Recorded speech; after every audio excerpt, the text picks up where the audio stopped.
everybody. Today we're going to be doing kind of a little check-in. I'm going to talk about some things that I'm thinking and how I've been seeing things lately, and where I'm heading with my thoughts and interests in this kind of big umbrella of self-care. So recently I've been really going over this character thing. I think I've done it in the past, but I'm doing it again, and in a more kind of maybe in-depth way, maybe from a different perspective. Not completely sure, but I've been fascinated with character. Um, and to me, it seems like an essential thing for a human being to have to experience life. We must have this character thing. Uh, and this character is generally built from our external experiences or how people treat us externally, for the most part, especially in younger years, and eventually from all this external feedback coming in, we develop our character. The purpose of this character seems to be generally defensive in nature, to protect something more important than itself. So we build up this character or kind of shield, if you want to compare the character, that kind of thing, in front of something else. I'm not sure what that something else is, but right now we're just talking about this character. So this character often is built to resist challenges that are external. So as a child, if I'm somehow seeing things, probably emotionally seeing things as people being kind of overly judgmental of myself, I'm going to do something with my character to protect against this judgment. This judgment then must be really wounding to this thing behind the character. So I developed this kind of quiet personality in which I kind of comply with all other things to get out of the way of judgment. Ultimately, there's many different versions of this. We're just kind of using judgment as the main thing. So then we can say that as I grow up, I can add a little bit more around my character to kind of round it out. But at the core is this kind of passiveness when it comes to judgment being kind of directed at me. So now we have a teenager who now is more expressive externally. They're moving for a little bit more internally. This is what I want to do. That's what I want to do. And these things are things that I like. And because I like these things, I'm going to do them. Some at a higher cost than others. I will sacrifice this so I can do that. And again, these things are being built up around the character. And these now are turning, let's say, originally is the character. Now we have an attitude built up from all the defensive tactics of the character. We have this attitude, our way of viewing how life is happening to us and what we're going to do against life to be able to get the things done that we need. So I always say a person is an experience. So when you run into this person who's a little bit more timid or shy or maybe outgoing, but when it comes to a certain area of you, not the person, but another person outside of that individual makes a judgment towards them, their boldness becomes very quiet. And now you can see this kind of more soft thing that is appearing in front of you that lacks this aggressiveness, or there's already this soft thing in front of you. And now when you see this judgment come at that person, they become even softer, might cry, might have huge emotional reactions to this thing. This means that there's a direct piercing past the attitude defense and is going a little bit deeper through the character and hitting this kind of thing that's being protected by those other two. This essentially facilitates the fact that there is a kind of external defense to protect this thing, which was our original response to protect, but now we want to make this original thing grow. The thing that the character is protecting, we want that to grow and not be just encased in these two defenses. So generally when we run into somebody, we have the experience of their attitude. These are the compensations of the character, and not particularly this deeper, softer thing that's being protected. So generally, the easiest way to kind of make this thing that we're talking about a little bit more visible, to some people at least, is the fact that ladies generally will see a guy, maybe a little bit more harsh exterior, a little bit more blunt or more aggressive like, and they can see the pure heart that's kind of within that. So they're not interacting with the um, experience that they're particularly having. They're having this intuition style experience of the emotional side of this more stern man or individual, and they can see this warm, soft thing. This is essentially what I'd call what the character is protecting, and therefore this lady can be strongly attracted to this thing. However, this doesn't mean that just because that is the deeper thing that will be the experience that the lady's having ever, but they can see that penetration or something.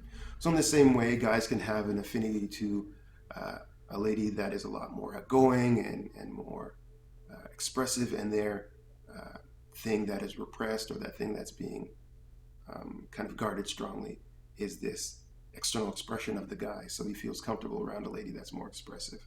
Again, this is piercing that childhood protection, that character, um, and being able to speak to this deeper thing.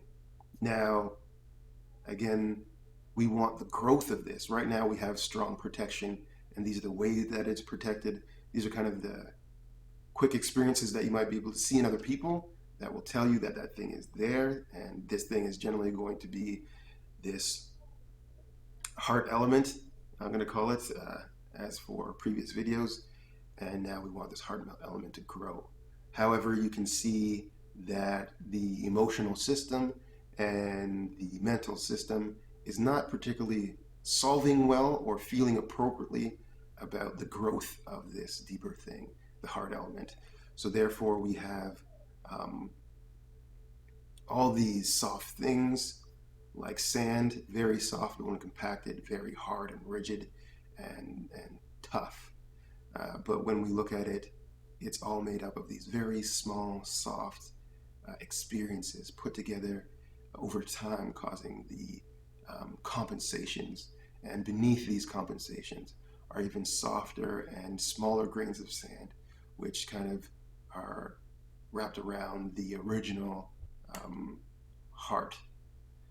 The wounding of the heart essentially is everybody's life experience, and we want to grow towards the full expression of this thing. Therefore, it is only generally seen in wisdom and in the growth from a hardship. We see more expression of a heart. Therefore, people that go through hardships have generally a deeper empathic ability to see the feeling of somebody else going through a hardship and being able to resonate on a more emotional level.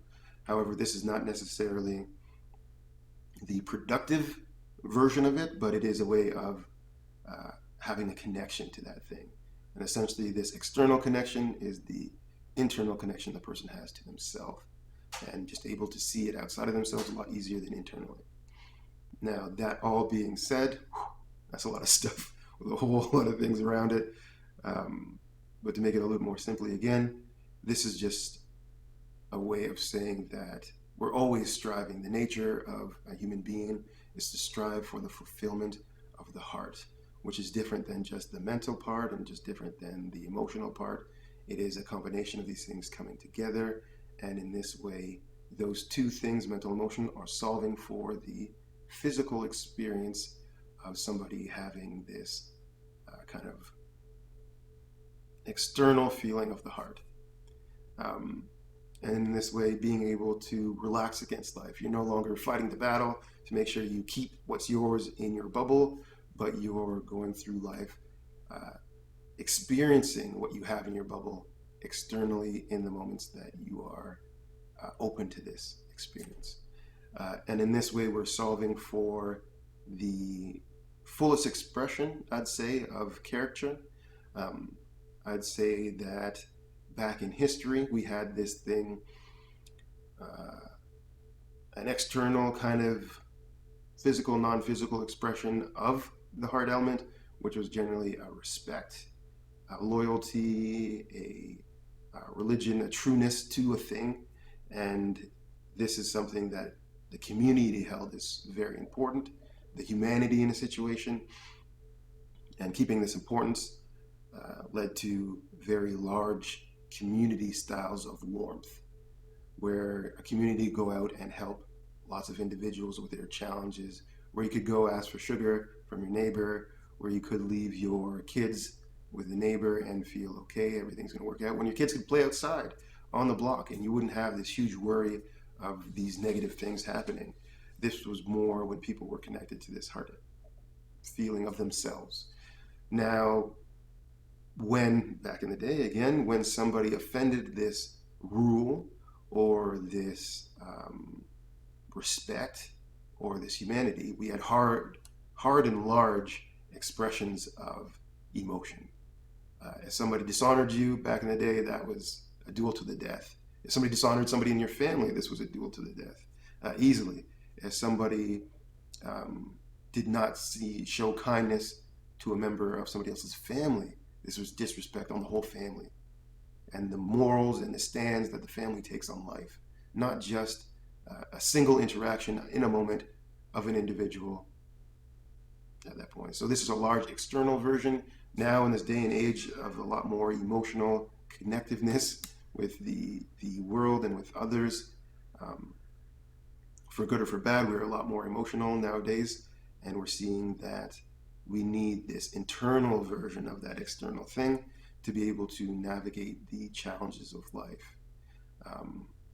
This is how I'm feeling about the understanding of character and how it builds on itself and how it protects itself and how its growth is kind of pursued, and being able to accomplish this, the effect that that has for the individual and the, let's say, previous expressions of this being external, the new expression having to be an internal thing to then become external once again, but from a place of more wisdom than kind of piety or following tradition. This kind of things we have to know for ourselves instead of just following these past rules and these things that were just handed down. That all being said about the character, I'm going to continue to construct the understanding of the purpose of the character from this perspective going on through the rest of the videos. Again, this is kind of an outline of how I'm feeling about the concepts moving forward for self-care, and how does this make a true difference, and what system is it interacting with. It is definitely different than the systems that we're used to, and we have to kind of break some old concepts and make some new ones, or at least work with the spirit of old concepts and construct something that is going to be relevant for the people that are living life today, as the challenges may look the same as they did in the past, but are unique to this generation in this period of time. Thank you very much for listening. I can almost guarantee that was a little bit confusing, but if you take your time to go through the concepts, it might make more sense, or in future videos, I'll be able to make it a little more simple. That way you can get the concept very easily and we can move forward with the pursuit of this character thing. Thank you very much and have a great day.